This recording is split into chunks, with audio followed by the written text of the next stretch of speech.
Hey Rebel Rouser, I'm Alan Voivod, and this is Star Wars 7x7.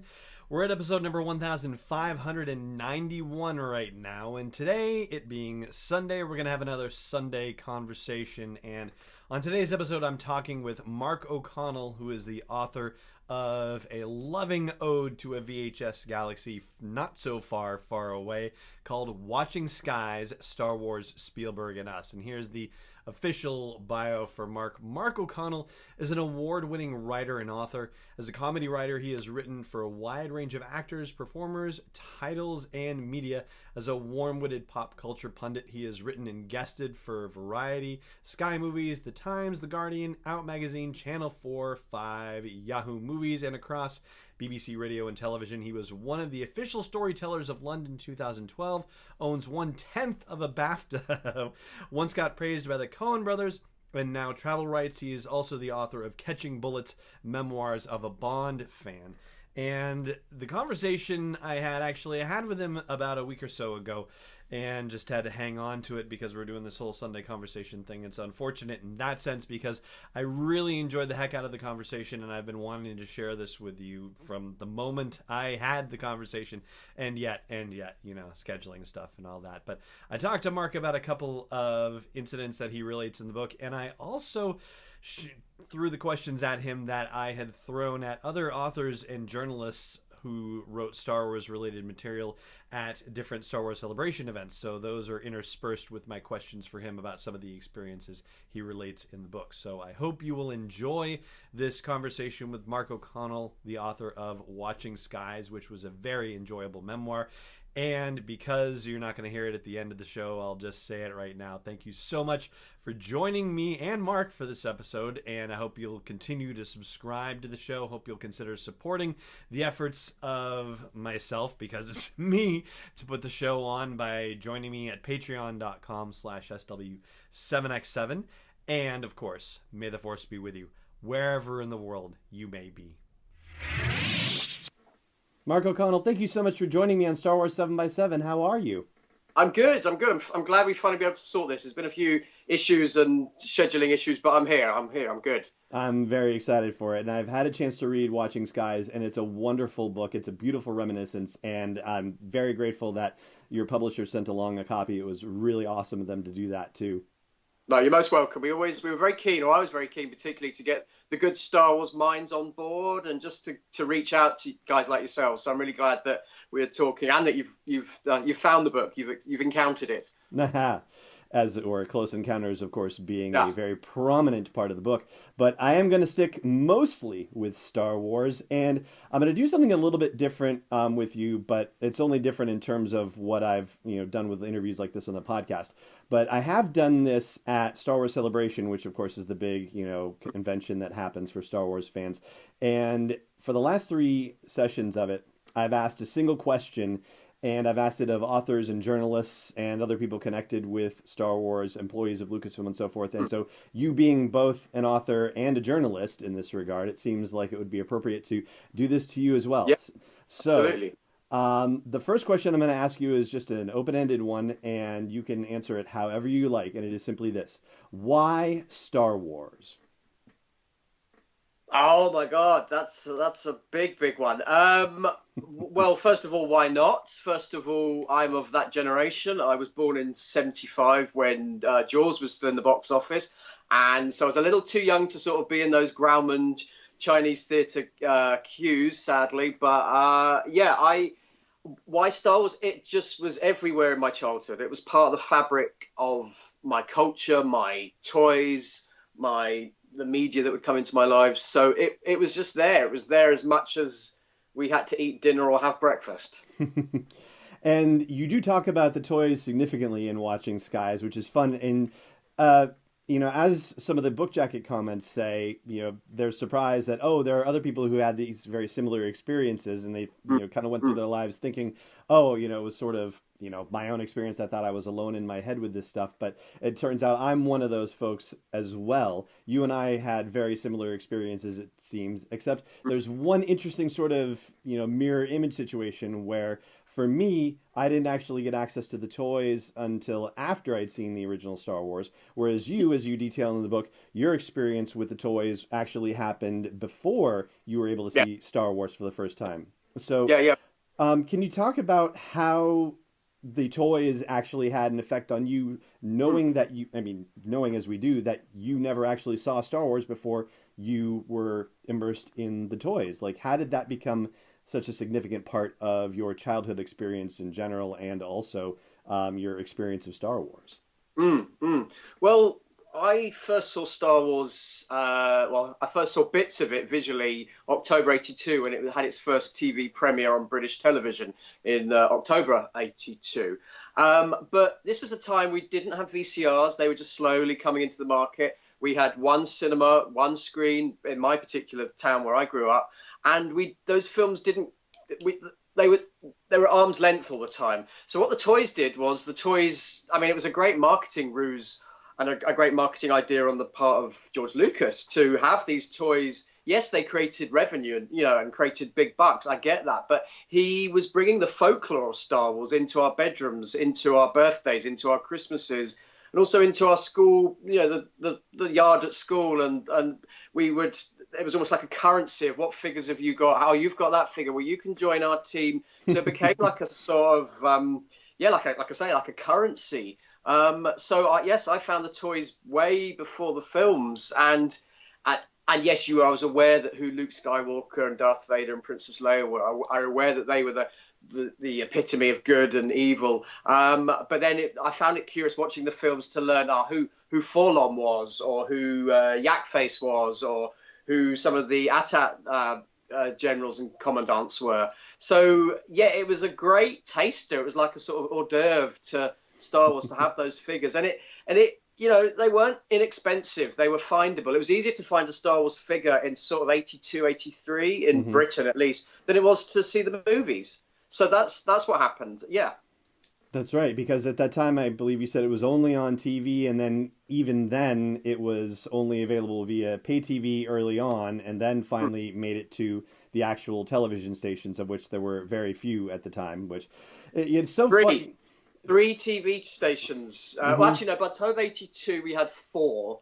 Yeah, like 4 channels. So we were just immersed in 4 channels, and they'd all turn off about midnight as well. We were sort of filmically, it was a barren time. It was a dark time, as we would say.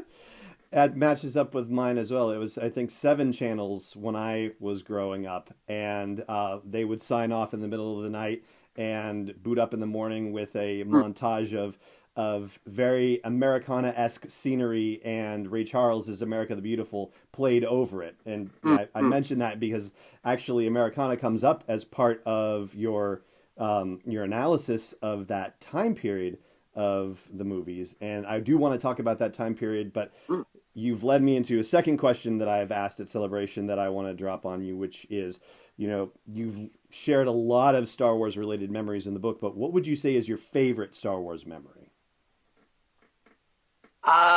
My favorite Star Wars memory is actually my worst Star Wars memory as well. No. Oh, no.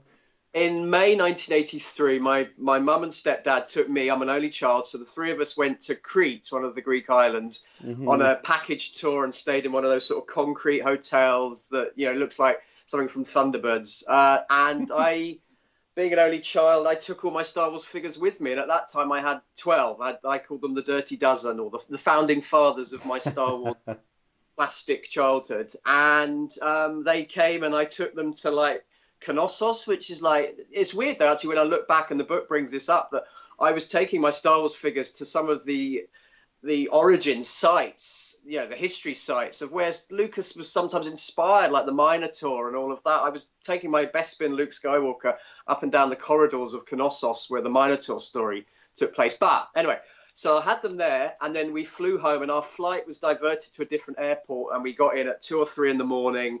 We had to get a cab that we couldn't trace, and I left my whole bag, satchel full of toys and clothes, in the back of a cab.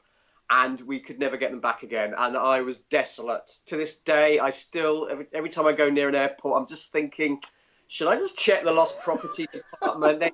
They could have just, it might be the thing. It could be like in a glass cabinet of please claim me, sort of for 35 very dusty years. So losing those Star Wars figures, it was, I wouldn't say it's the best memory, but it is one of the strongest memories. But it told me, it reinforced how important those films were to me, because I was seriously depressed and desolate. But my mum, the following Saturday when we went into town and went to the department stores, my mum gave me more allowance or pocket money, and I managed to start to replace those figures. I never replaced them all. As the book says, there's the Bespin Princess Leia is like, I never got her again, but I got Luke, Bespin Luke, which that was one of the ones I had to replace. So yeah, my best memory was also one of my worst ones. Oh my goodness! And the town that you went to for this was called Guildford, is that correct? Yeah, Guildford. Yes. Now, aren't you from somewhere like? Is there a similar name? Did I see that? You did see that. Bizarrely, It's Guildford, Gilford, and there was an older spelling of the town, I guess, where a U was inserted in there as well, but not a second D. So yes, I saw that in the book and thought, oh my gosh, here's another very fascinating parallel. It's so strange. Yeah, it's a small world, a small galaxy. Indeed. So I'm going to take you back to the questions of the movies themselves, and you sort of define a watching skies era of movies, and beginning with Jaws in 1975 and ending or sunsetting, if you will, as you put it in the book, with Gremlins and Ghostbusters in 1984. And I think it's pretty easy for, I don't know why it is that, like, you know, upon reading that, my natural reaction is to utterly and completely agree with you with Jaws as the start point of it, and thinking to myself, well, of course, that is just established fact, like that has to be. And I'm not saying that to then turn around and say, I utterly disagree with you on Gremlins and Ghostbusters. Instead, I'm actually curious to know why it is that you define the end of it there. I mean, although I looked at what came out in 1985 and what some of the big movies were, and it was Beverly Hills Cop and Witness, which was the big Harrison Ford, Peter Weir vehicle. That big toy film Witness. Oh yeah, exactly. And Back to the Future, which was, of course, very successful and also ties into the whole franchise notion that you mentioned as part of the success of that particular Watching Skies era. And Cocoon, but then also, from a sequel perspective, it also had Friday the 13th, the reboot, Police Academy 2, Rambo 2, European Vacation. So all these sequels. So it's almost as if Hollywood proper, not the new Hollywood that was being created very creatively up in Northern California, but regular Hollywood realized, oh, this whole sequel business is a thing, and we could get in on this sequel business. And so it seems like 1985 is rather littered with the detritus of sequels that were based on properties that didn't necessarily deserve sequels. But why, enough of me. Why did you think that 1984 is kind of the end line for this era? Well, I couldn't put everything in. So as a writer, you've got to try and have some bookends to the timeline. And I've written a book about being a Bond fan as well. So I didn't want the time streams or, the streams to cross too much. And they didn't have to anyway. So when I say that Jaws is obviously the first poster boy of that era of Spielberg, Lucas, Donner. It wasn't the first beat or note in that movement, because there was films like Bonnie and Clyde, Easy Rider, The Godfather, American Graffiti. They also dropped the DNA and started to create a very different era of high concept, great cinema. But I do start with Jaws, and you're right, although the book ends on it, which I tried to do sort of perversely. But to sort of look at the end point, it was really hard for me to leave out Back to the Future and the Goonies. I must admit. The Goonies yes. I had a great chapter on the Goonies, just watching it, because when I looked at all these films again, I would sit with a glass of wine and a pen and paper and just look at them on a Saturday or a Friday night like they were designed to be. And I really made great notes on the Goonies. I was really keen on that. Because the whole film, the Goonies, just as a sideline, the Goonies is about two mothers who can't control their kids. And I in that era of strong, dominant mothers in Spielberg and Lucasfilm, slightly to a degree. So, yeah, the book is called Watching Skies, Star Wars, Spielberg and Us. And Star Wars ended in 1983. They didn't make any more Star Wars films. I hope they haven't. Don't spoil it for me. No, so that ended, and then there was that slightly fallow period or quiet period. And then I think mainstream sci-fi movies started to change a bit. So whereas we had the fantasy and innocence of E.T. and Close Encounters and Empire and Jedi, suddenly we had like Short Circuit, Daryl. My mind's gone like, yes. Yeah, Daryl, don't knock Daryl. I'm waiting for the Daryl remake. Come on, Netflix, do the Daryl show. But these films and Space Camp as well, they started to become really Earth-based. So Space Camp is about NASA. All right, it's still fantasy, but it wasn't kids coming from a different world or flying to a different world. And the same as Short Circuit and Daryl. There was a sort of militaristic reality to it. So that sort of sense of wonder had shifted and moved. So that's why I thought that's a good period to end. And if I do a sequel to Watching Skies, I'll certainly take that era forwards and go with that particular era. And it also puts me in mind, actually, of The Last Starfighter or Explorers, which were also, I mean, at least those movies came after as well, if I'm not mistaken, and they actually, traversed space to some degree, and yet they still have the feel of being more studio productions rather than necessarily being, I mean, obviously, E.T. ultimately ends up being a studio production in its way, but it still feels like it has its own rebellious heart. Yes, yeah, very much so. Yeah, very much so. But then by the time of 84, I mean, I do look at Temple of Doom. I have to because I love the film. But The Color Purple was maybe not going to sit so well in the book, or Empire of the Sun. We didn't go as 10-year-old kids with our Christian Bale figurines to Empire of the Sun. So that's a different era, and times shifted and evolved. Mm-hmm. Although I'll tell you, my single mother actually took me to see Harrison Ford in The Mosquito Coast, which was which was hey, it's Han Solo, and that didn't work out so much. But she had coupons that week. I reckon there was a coupon thing going on there. It's not a bad film. It's just so dreary, that film. It's just so drudgy. But anyway.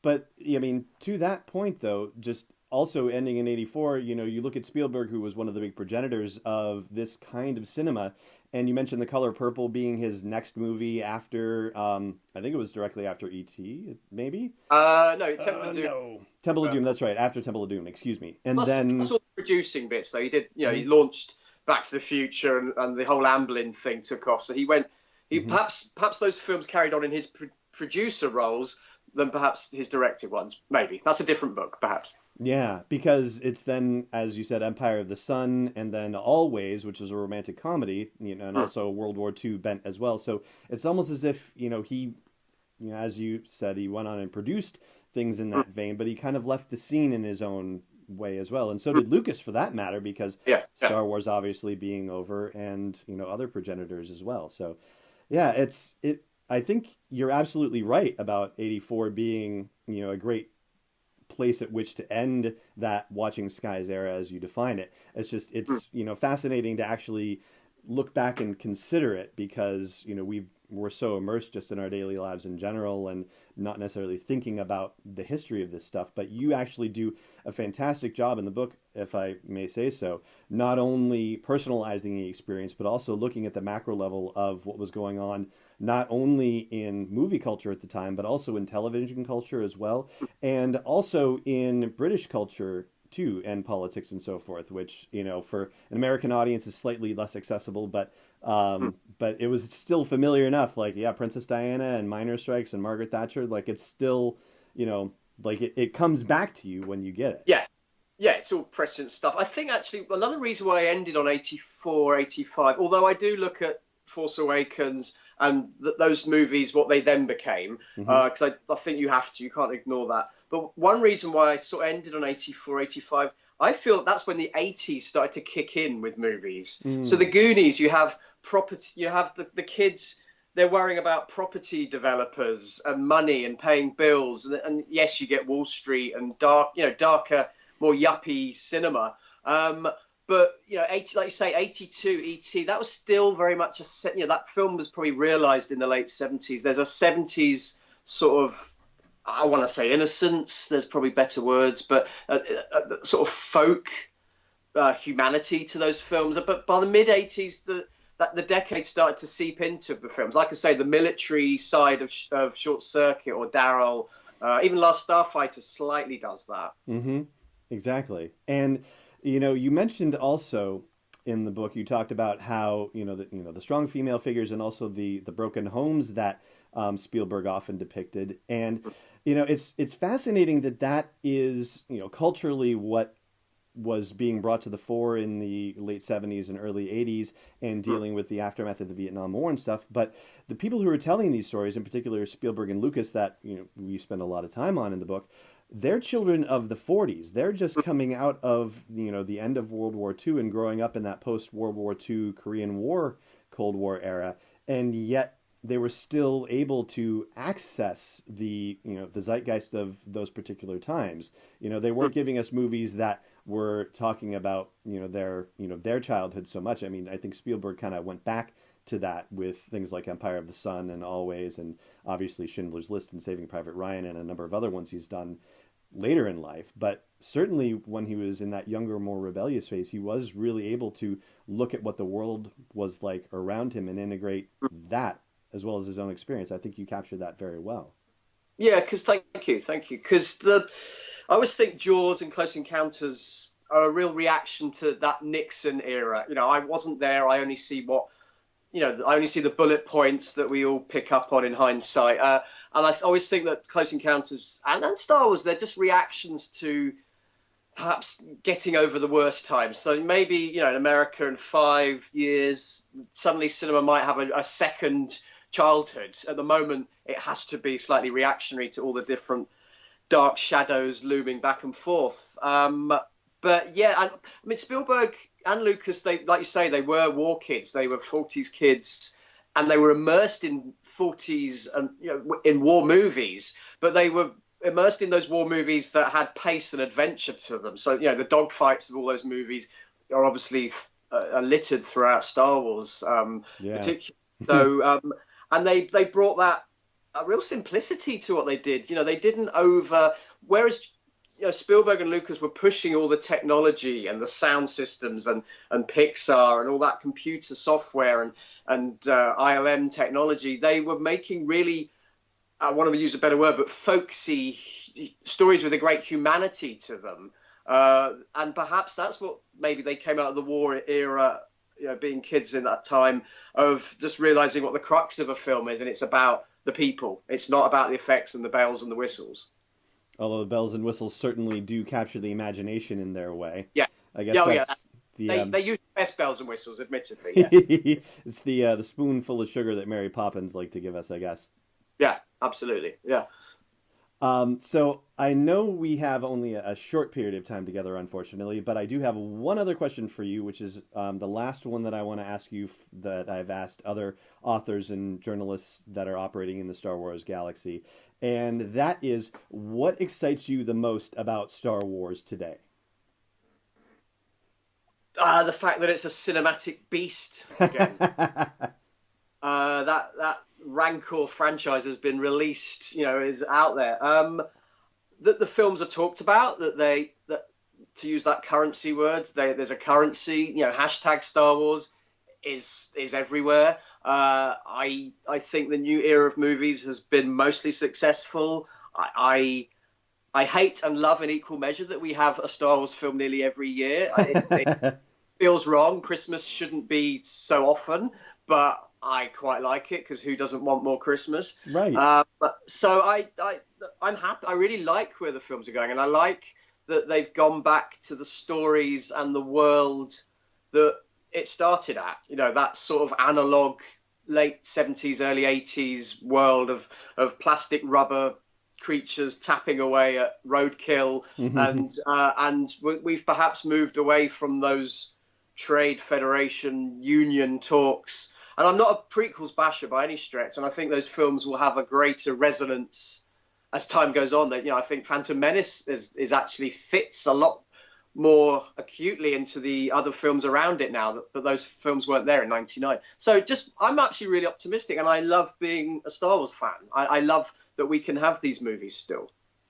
I have to say that, the whole thing about getting a movie a year, that was initially, I think, one of the things that I, was excited about and also feared the most when they initially announced that this was going to happen, because sometimes I feel like the scarcity of Star Wars was one of the things that really cemented its place in our hearts and our souls. And I think you probably had a very similar experience having read the book, because of how difficult it was back in, our childhoods to actually see Star Wars on anything resembling a regular basis. Yeah, every 3 years, in America and everywhere else, that was...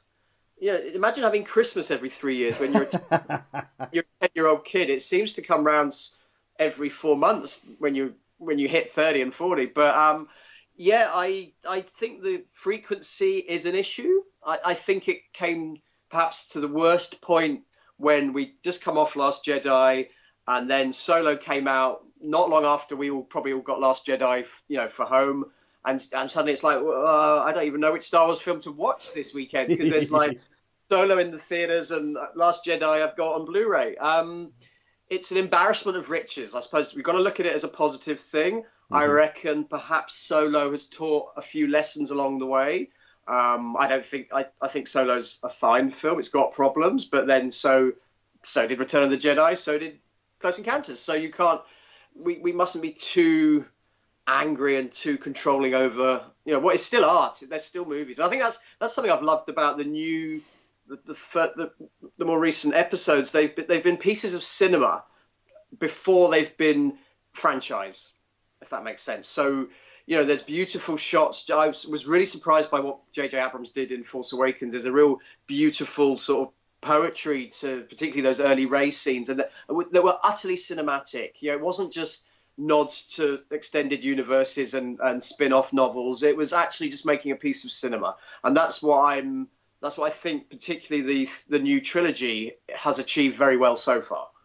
I think I saw for the first time anyone ever suggesting that The Force Awakens could have benefited from more CGI, even a tad more, as you suggested. That was me. In the book. Yeah. I did say that. Yeah. Well, CGI is getting better because we don't notice it. There's CGI in anything, Mm-hmm. It's when you notice it. But then if you noticed any effects, then they've perhaps missed their target. I love the analog effect of Force Awakens. I say it in the book. It feels like a CBS Fox Video Star Wars movie that's come out in 1985 that we didn't know about. That was kept on. And I'm intrigued to see what they do with the third one. And then maybe we're going to have more trilogies. I imagine we will. I imagine we will too. And hopefully you will write more wonderful books about that. And then we can have you back on the show again as well. Not that I wouldn't have you back regardless of the book, but still. Yeah. It's always nice to have another, wonderful publication to talk about with you. Oh, thank you. Appreciate it. And I appreciate the time that you've given to me and to have a good chat today.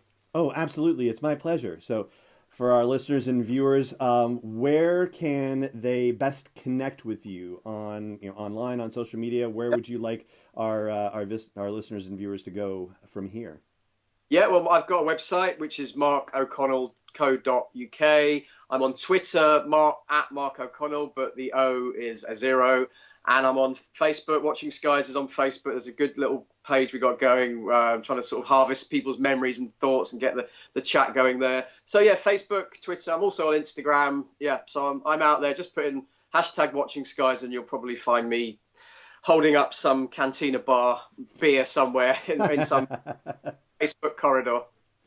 Wonderful. Mark O'Connell, author of Watching Skies, Star Wars, Spielberg, and Us. Thank you so much again for joining me on Star Wars 7x7. This podcast is not endorsed or sponsored yet by Lucasfilm Limited, Disney, or 20th Century Fox, and is intended for entertainment and information purposes only. Star Wars, the Star Wars logo, all names and pictures of Star Wars characters, vehicles, and any other Star Wars-related items are registered trademarks and or copyrights of Lucasfilm Limited or their respective trademark and copyright holders. May the force be with them. All original content is copyright 2018 Star Wars 7x7. We hope you love it.